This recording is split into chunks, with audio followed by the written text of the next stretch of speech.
ദിവസത്തെ സത്യപ്രതിജ്ഞയ്ക്ക് മുൻപ് നരേന്ദ്രമോദിയെ അതിരൂക്ഷമായി കോൺഗ്രസ് മുൻ അധ്യക്ഷ സോണിയാഗാന്ധി വിമർശിച്ചത് ഇപ്പോൾ ശ്രദ്ധേയമാവുകയാണ്.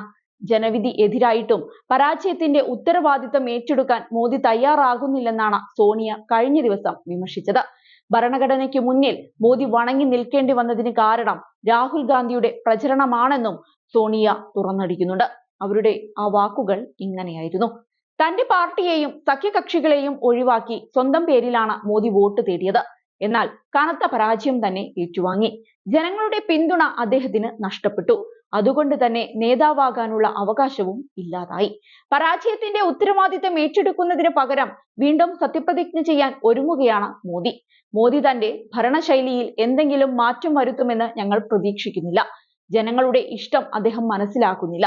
അതുകൊണ്ട് തന്നെ പുതിയ NDA സർക്കാരിനെയും ഉത്തരവാദിത്തത്തോടെ നിലനിർത്തുന്നതിൽ കോൺഗ്രസ് അതീവ ജാഗ്രത പുലർത്തേണ്ടതുണ്ട്. ഇത് നമ്മുടെ ബാധ്യതയാണ്. ഇതുവരെ ചെയ്തതുപോലെ പാർലമെന്റിൽ എന്തും ചെയ്യാൻ ഇനി BJPക്ക് സാധിക്കില്ല, ചെയ്യാനും പാടില്ല.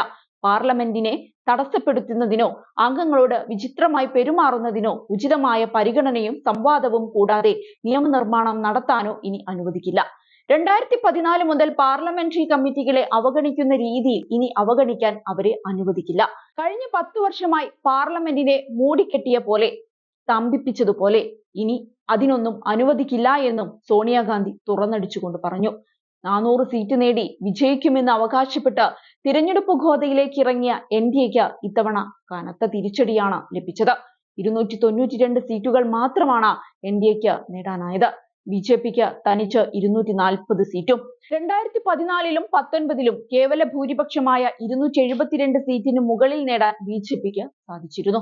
ഇത്തവണ UP ഉൾപ്പെടെ പല കോട്ടകളിലും BJP കനത്ത തോൽവിയാണ് ഏറ്റുവാങ്ങിയത്. ഏതായാലും സത്യപ്രതിജ്ഞ ചടങ്ങ് കഴിഞ്ഞു. നരേന്ദ്രമോദിയുടെ 3ാം വരവിൽ സത്യപ്രതിജ്ഞാ ചടങ്ങുകൾ പൂർത്തിയായതോടെ മന്ത്രിസഭയിലെ പ്രാതിനിധ്യത്തെക്കുറിച്ചുള്ള ചർച്ചകളും വിവിധ കോണുകളിൽ നിന്ന് സജീവമാണ്.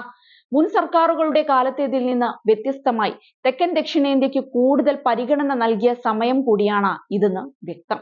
പുതിയ മന്ത്രിസഭയിൽ തെക്കേ ഇന്ത്യയിൽ നിന്നുള്ള 13 മന്ത്രിമാരാണ് ഉള്ളത്.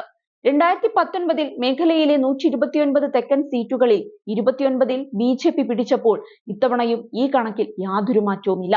ഇതേ എണ്ണം സീറ്റുകൾ തന്നെയാണ് ഇക്കുറിയും BJP ദക്ഷിണേന്ത്യയിൽ നിന്ന് നേടിയതെങ്കിലും മന്ത്രിമാരുടെ എണ്ണത്തിൽ കാര്യമായ വർധനവ് ഉണ്ടായിട്ടുണ്ട് എന്നത് ഇത്തവണത്തെ ഏറ്റവും വലിയ പ്രത്യേകത തന്നെയാണ്. ഇതിലൂടെ കൂടുതൽ സംസ്ഥാനങ്ങളിൽ ശക്തിയാർജിക്കാൻ കഴിയുമെന്നാണ് നേതൃത്വം കരുതുന്നത്.